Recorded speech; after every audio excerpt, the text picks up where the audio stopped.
globalization is really treated today as a natural process that's happening. We used to have local economies, village economies, then we have regional economies, then national economies, and now international global economies. So it's treated as a very neutral, inevitable process and a very benign process. Therefore, the people who opposed it in Seattle or Quebec City or Prague or Sydney, Australia, or Philadelphia or other places, these people are very misled and very foolish. Globalization will bring us freer trade, a greater integration of capitalist countries and capitalist economies with other capitalist economies. This too is seen as a very benign process. And capitalism itself, as various Western leaders have said, is now dedicated to a new world order which consists of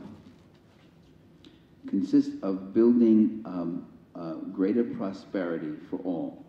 And capitalism has brought us a remarkable prosperity. These are the things we're told. I want to say tonight that all of those things are false. I don't believe any of them, only because the record doesn't show that, really, you see. So that's what I'd like to talk about. First, I would like to begin with that last assertion. Capitalism brings us great prosperity. Most of the world, almost the entire world, is capitalist. Zaire, Indonesia, Guatemala, Argentina, which is absolutely falling apart at the present moment. Most of the world is capitalist, and most of the world is desperately poor. Most of the world is in terrific disarray. Most of the world is facing terrible inequities. That's what capitalism has brought us for the last 200 years. I think Marx is not only still relevant, I think he's more relevant than ever. That the things he was writing about in Das Kapital, Volume 1, 1857, I think, 56, 57, are more relevant today than ever. The concentration of capital, the monopolization of technology, the pressures against and resistance to democratic development, the extending its domain throughout the entire globe. That's more true today. I mean, Marx and Engels they could look at India, they could look at a few other places. Today you could look at the whole world that has been turned into a globalized monoculture almost. Marx, his greatest concern was not communism but capitalism. So capitalism is very, very much still with us. So what Marx had to say about capitalism may still be of interest and of use to us. In the Western world and the free market world, which includes Latin America, Africa, Asia, all of which have come under the purview of free market capitalism, you have many, many people dying.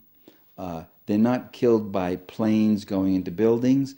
They're not killed by car bombs or machine guns, but they die from starvation, from malnutrition, from being driven off the land, from having their livelihoods taken from them, from the diseases of poverty. And that kind of thing is going on in Mexico, in Latin America, more than ever. Paying 15 cents an hour to workers in Indonesia is not a failure of capitalism. That's the success. The failure comes when workers start to organize and win gains and cut into the rate of profit, of the profit of accumulation. And what you had happen from 1900 to 2001 or 2, what you've had is a long democratic struggle in which people fought back, people organized, and people fought for these things.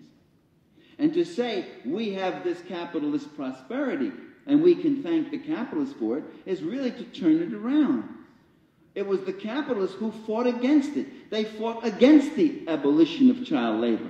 They fought against public education for the working class. In England, it was a crime to teach your maidservants or ordinary workers how to read. That was not allowed. I mean, it happened and it was done, but it was sub rosa. It was illegal. The capitalists fought against environmental regulations. They fought against trade unions.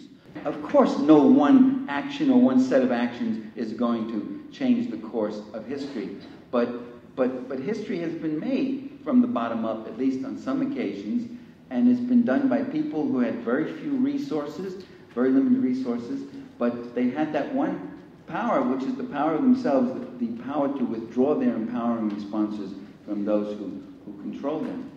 That was Rousseau's. Rousseau, in his, he wrote that very interesting essay called A Dissertation on the Origins of Inequality, and he has this sort of allegoric passage in it where he says, all the troubles of humanity began. All the troubles began when that first man dug a moat and he put in stakes and he said, this is my property and you stay out, and those trees, the fruits of them, that belong to me, and you can come in and just work here a little and give it all to me, and you get out and I'll give you a little something enough to keep you alive to come back the next day, and this is mine, and then I'll have enough, and then I'll take that one, and then I'll get more, and I'll get that one and that one. And Rousseau said, how many wars, how much murder, how much lying, how much hypocrisy, how much could have been saved if the people had said, no, no, if they had pulled up the stakes, they had filled in the moat, and they had said, away with you, because the fruits of the earth belong to everyone, and the earth itself, the beautiful earth, belongs to no one.